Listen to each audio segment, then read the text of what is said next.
Bismillahirrahmanirrahim. Në emër të Zotit të gjithë mëshirshmit, mëshirëplotit. Allahumme salli ala Muhammed wa ali Muhammed. Paqja, selami qoftë për mbi Muhammedin dhe familjen e Muhammedit. Të dashur miq, sonte është ligjërata e dytë e cila lidhet me martirizimin e Imam Aliut, paqja qoftë mbi të, i cili kishte një vdekje, mos themi, po një martirizim, një shahadet, një dëshmi, pra një largim nga kjo bota, një amshim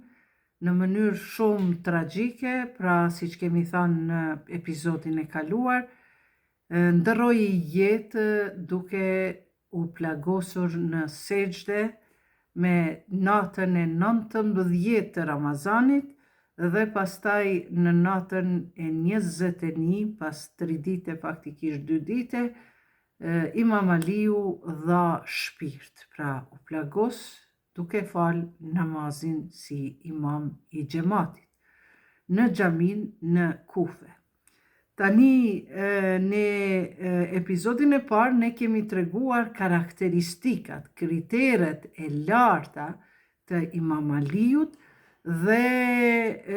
çfarë personaliteti të lartë të çmuar ka pasur,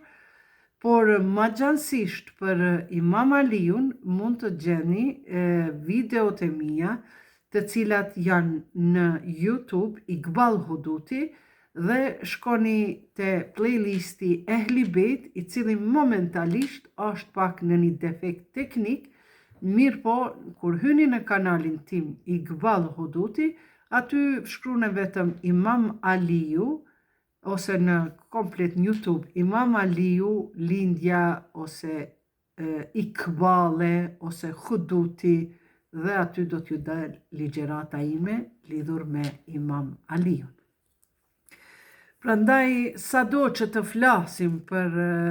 epitetet, për karakterin, për virtytet, cilësitë humane që i ka pasur profeti Muhammed,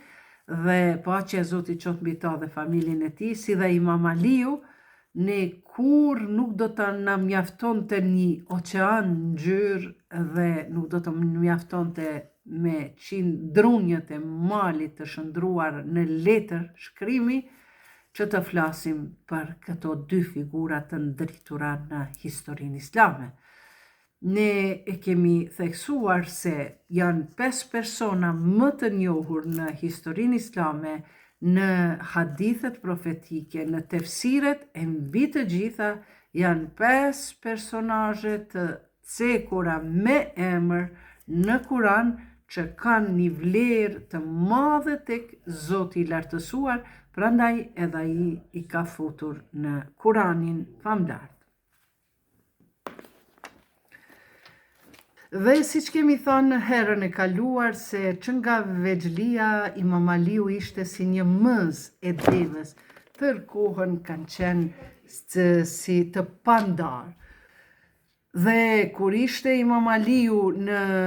ishte një luftë shumë e rreptë mes të hebrejve, dhe e quhej lufta Betejë e Hajberit, dhe të gjithë shokët e profetit e kishin humbur motivin, sepse i njihshin që personat e këtij regioni, që ata ishin shumë të fortë, shumë të armatosur, me armë, me aftësi ushtarake të gjitha, dhe kur shokët e profetit e humbën kurajën dhe motivin që të luftojnë, profeti thotë, mos u brengosni, se nesër kush do të vije i pari në mëngjes, pra kush do të vije i pari të takohet në atë nejen e ushtarve, në atë fushën e ushtarve, ai thotë është që do të vije nesër, ai është që e don Allahun dhe e don profetin, dhe ai person është ai cili Allahu e don atë dhe profeti e don atë, dhe nga dora e tij do të sillet fitoria. Dhe në këtë rast, pra, të nesërmen vjen Imam Aliu, i cili kishte problem me një alergji të smundjeve në sy dhe pastaj kur hyri Imam Aliu të gjithë e vëretën se ai pra ishte personi që e don Zoti, Veliullah, dhe që ai e don Zotin dhe e don pejgamberin. Dhe në këtë rast, kur ishte pra burr, i profeti Muhammed, paqja e Zotit qoftë mbi të dhe familjen e tij, i thot që o Ali, çfarë është Musa dhe Haruni për njëri tjetrin, edhe ti je për mua, vëlla je për mua, përveç se ti nuk je profet, pejgamber, sepse Musa dhe Haruni kanë qenë dy vëllezër dhe të dytë kanë qenë pejgamber. Dhe të dytë kanë qenë krahu i djathtë i njëri tjetrit. Shumë kanë punuar dhe kanë sakrifikuar e flijuar për fen e Allahut. Prandaj edhe kështu pra e mërton profeti Muhammed Imam Aliun, ti e vëllau im, njësoj si kurse Musa dhe Haruni, përveç se ti nuk je pejgamber, por ti je imam. Tash, kur ndroi jetë profeti Muhammed, këtu kemi mbet herën e kaluar, Imam Aliu ishte i caktuar në fushën e Gadirit se do të jetë Veliullah, se do të jetë pra i dashur i Allahut,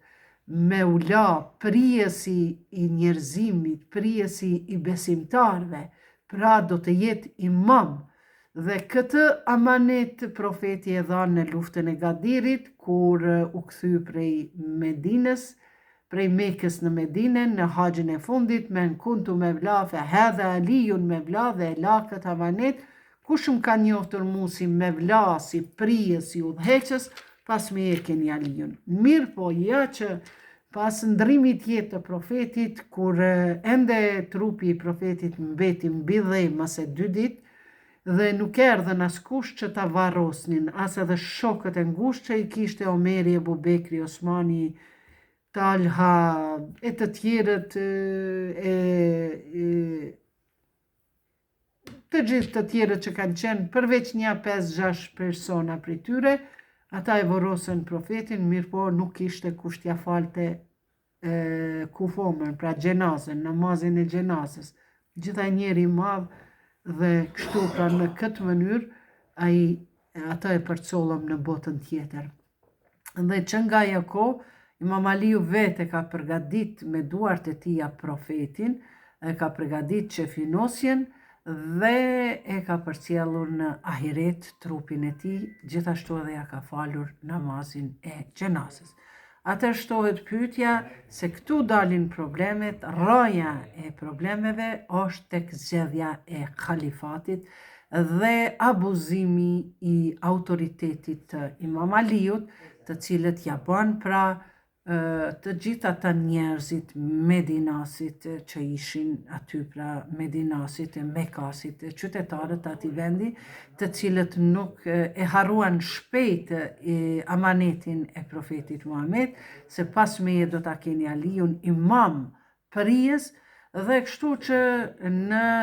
në vend se të vazhdonin pra që Imam Aliu ishte zëvendës i profetit, por nuk ishte profet i dërguar i Zotit, po ishte imam prijes i muslimanve, dhe kështu pra në vend se të vazhdonin fjalën e profetit, ata krijuan një qeveri të re e quajtur qeveria e Sakifës. Dhe këtu pra është rënja e problemit pse erdhi edhe tek vrasja e Imam Aliut në namaz, dhe pas i ndroi profeti Muhammed, dikush thot pas në 95 ditëve, 55 ditëve, 52 ditëve, ndroi edhe jetë pra u bë dëshmore edhe vajza e profetit, Fatime tu Zahra, selamullahi aleha, paqja e Zotit qoftë mbi ta, Fatime që profeti gjithmonë e ka thirrur Fatime, emrin e ka pas plus pseudonimin Zahra. Fatime e ndritur, Fatime Rejhan, pra për të cilën ka thënë kush e dhënon Fatimen, thot Fatime bidate minni, Fatimja është pjesa trupit tem, Kush e gëzon Fatimen e ka gëzu pejgamberin, kush e gëzon pejgamberin e ka gëzu Allahun, kush e idhnon Fatimen e ka idhnu pejgamberin, kush e idhnon pejgamberin e ka idhru Allahun. Prandaj të dashur miq, të gjitha, si me thënë, shtrohkulla e problemeve të historisë islame dhe të përsharjes së muslimanëve pas profetit Muhammed, ka qenë kjo qeveria e re e krijuar në mënyrë demokratike me zgjedhjen toksore të khalifatit, pra qeveria e Sakifës. Por çfarë u bë me Imam Aliun? Imam Aliu u tërheq nga jeta publike. Jo që nuk ishte mundur t'i zgjedh këto problemet, por problemi ishte se ai e sakrifikoi edhe veten, edhe familjen, edhe madje amanetin e profetit që tha se o Ali, ti do t'jesh pas meje, e sakrifikoi të gjitha për hir të fesë islame, sepse Arabia Saudite ishte e kërcenuar nga perandoria e romake, bizantine, perse, persiane, gjithashtu edhe ajo perandoria e Siris, pra, dhe kështu pra ishte në rrezik jo vetëm halifati, po ishte në rrezik edhe Kurani edhe Islami, sepse me njëherë pas profetit u ndanë në dy tabore, shokët e profetit dhe familja e profetit. Shokët e profetit ishin ata që krijuan qeveri në mënyrë demokratike, ndërkaq familja e profetit ishin ata që u sakrifikuan, u mbytën, u vranë për hir të ruajtjes së Islamit. Prandaj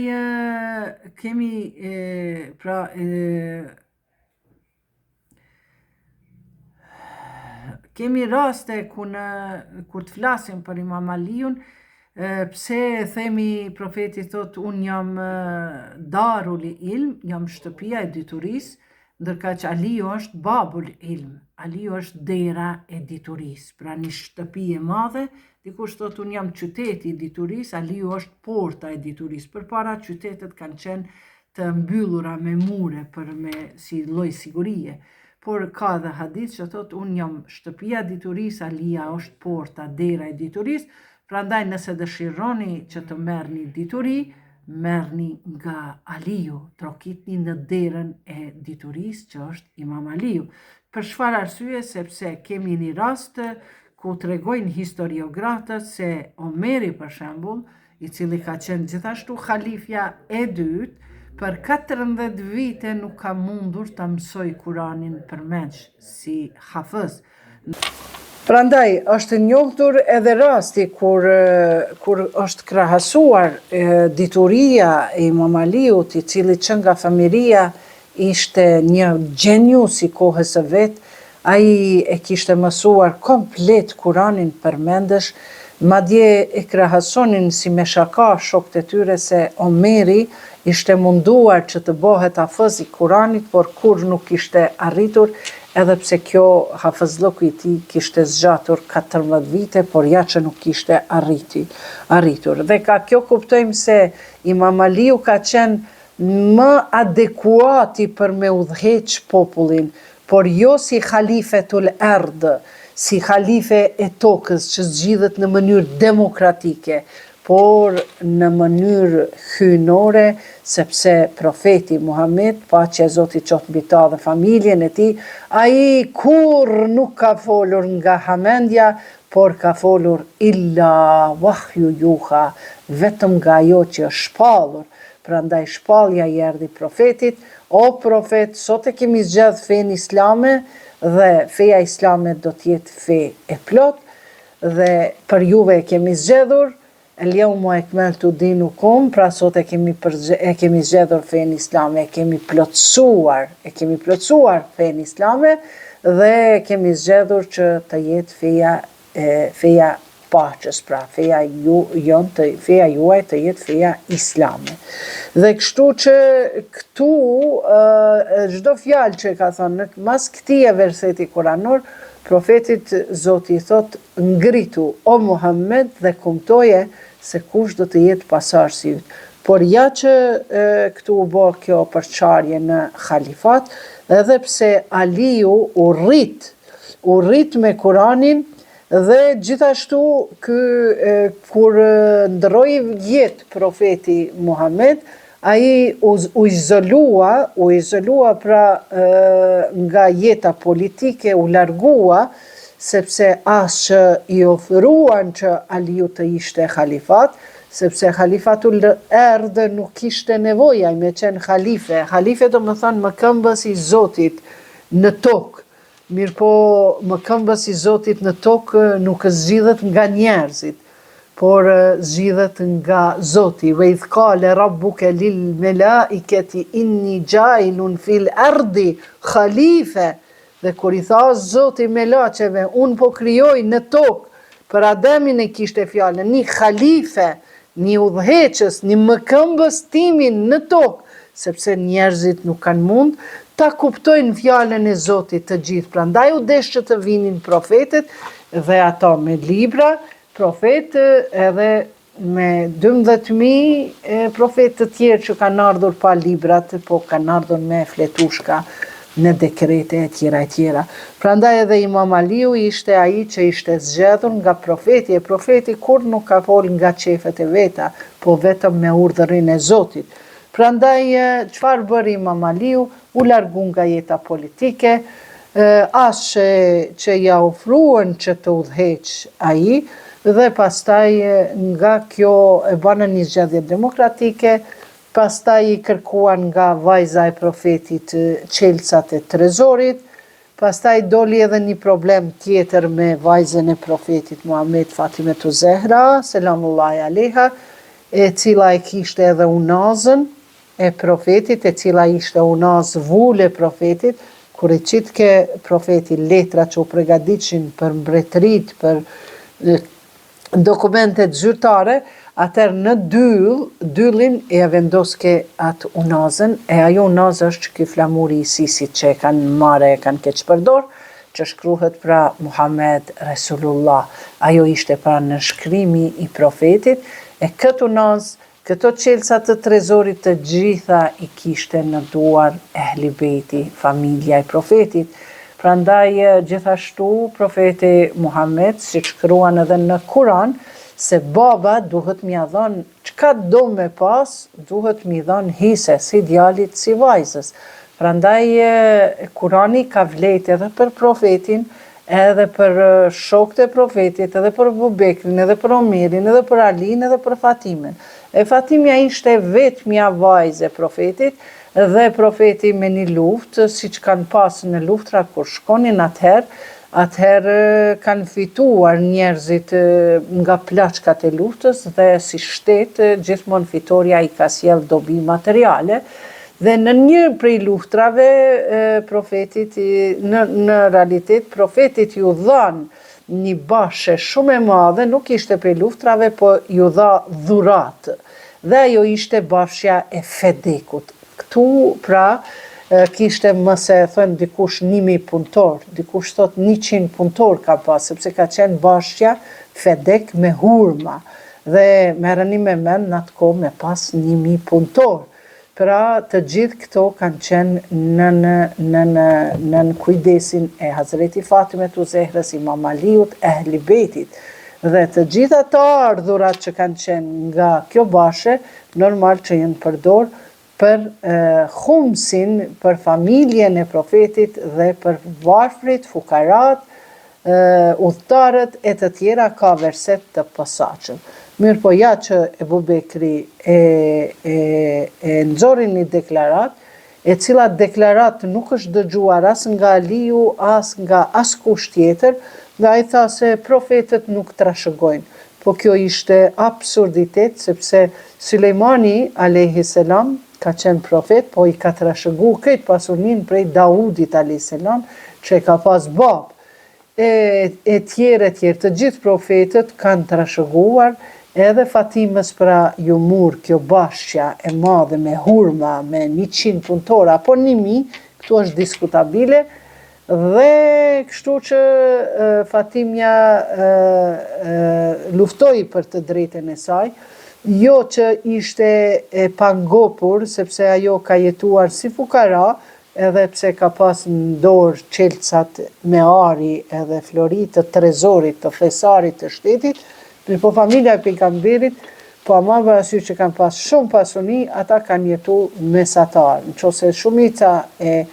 qytetarëve kanë qenë të varfër, edhe ata kanë jetu si të varfërit. Kjo ka qenë pra modestia e njerëzve të Zotit. Dhe kështu që kur ja morën Fedekun Fatimet u Zehras, Imam Aliu ishte domethënë aty prezent, dhe normal që luftuan për ta mos m'ia marrë këtë Fedekun, sepse qëllimi i halifes së asaj kohe Bubekrit ishte që e Omerit, të Osmanit, këtë kanë qenë zgjedhje demokratike, pra qeveria e re e Sakifës, ashtu e kanë quajtur, ata kanë pasur për qëllim që ta dobësojnë, edhe kanë dobësu ekonomikisht edhe politikisht. Pra, ma nuk ishte Imam Aliu atë ndikimin kur ishte krah për krah me profetin, profeti shkoj, dhe kështu që Imam Aliu 6 muaj ditë nuk doli nga shtëpia, e përgatiti varg për varg Kuranin, e renditi, pra e bani renditjen sipas zbritjes së Kuranit. Prandaj ky Kuran ekziston, është i njëjtë sikurse Kurani që kemi sot në duar, madje te Sherif Ahmeti shkruan për shembull Surja Fatiha është e para, por është me renditje, është 86-ta, mos gabofsha, është prej sureve të shkurta. Pra, kush i ka librat e Kuranin e përkthimit Sherif Ahmetit, aty tregohet se për shembull Surja Bekare, Taube është 14-15, mirë po simbas zbritjes është surja e fundit, e 114, sepse suret e shkurta kanë zbrit në Mekë, në fillim të Islamit, kanë qenë vetëm bindje, vetëm dashuri, vetëm respekt, gjana të thjeshta, lavdim, njohje me Zotin. Kur kanë shkuar në Medinë, kur e kanë formuar shtetin Islam, atëherë aty kanë ardhur normat, ligjet, ndëshkimet, ku ta diun, administrata, si administrohet një popull krejt përmes Kuranit. Kështu pra këtu u bën një dredhi Imam Aliut, dhe Imam Aliu nga një halifetullah që Zoti e ka caktuar përmes profetit Muhammed, u izolua, ai punonte në një mënyrë pa depresion, pa kurrë, vetëm se punonte pra me dëshirën e tij, e kompletoi Kuranin, e kompletoi hadithet e veta që i kanë dëgjuar prej profetit, që i kanë shkruajt. Hazreti Fatimja i ka hadithet shumë të mira, mandej e kanë edhe librin e saj, Musafi Fatimet u Zehra, edhe pastaj vazhduan kështu dhe Imam Aliu nga një burr shteti që ishte, u bë një person krahu, një punëtor krahu, i cili ma nuk ishte në qeverin kurti, po do me thënë, në qeverin e Sakifës, që ishte në mënyrë demokratike, jo në mënyrë si ishte profeti, se sa ka qenë profeti gjallë, nuk ka pas khalife, ai vetë ka qenë pejgamber, dhe ka lënë mas veti imam, e pastaj halifet ka mund mi zgjedh vetëm imami, sipas kritereve, sipas kategorisë që kanë pas. Mirë po, nuk është pyetje Imam Aliu, dhe çka ka bëu ai e ka pas një mrekulli që ku e vente veshin tokë, e kuptonte që aty ka vija të ujit, damar të tokës kanë ujë dhe shkonte me qel, me i hap bunarët e jahudive, me 2 duart e vogla të jetimve të Hazreti Fatimet u Zehrës, pra dhe Hasanin dhe Hysenin, dhe pastaj plus i ujiste bashqet e jahudive dhe muslimanve. Pra një burr shteti tani po punon ma vetëm për kafshatën e gojës. Pastaj e kemi, duhet ta dim se Imam Aliu ishte 32 vjeçar kur ka ndru jetë profeti. Do më thonë ishte mjaft I aft për me udhëheq shtetin islam. Shtetin islam me vazhdu udhëheqësinë, administrimin e shtetit islam, siç e kishte mësuar profeti Muhammed, për 23 vjetë rresht. Ndërka që Abu Bekri ishte I moshuar 67-8 vjetë, mirë po ishte nga karakteri njeri I but, por nuk krahasohej kurse si me Imam Aliun. Prandaj Imam Aliu gjithmonë ka demonstruar, gjithmonë ka manifestuar dashuri dhe urrejtje. Vetëm këtë urrejtje nuk e ka pas kur për shkak se jo është bo ati ndonjë e padrejt, por për shkak se çdo urrejtje që ka pas vetëm për hir të fesë islame, edhe dashurinë që ka pas për dikand e ka pas vetëm për hir të Zotit. Është një rast I njohur në luftë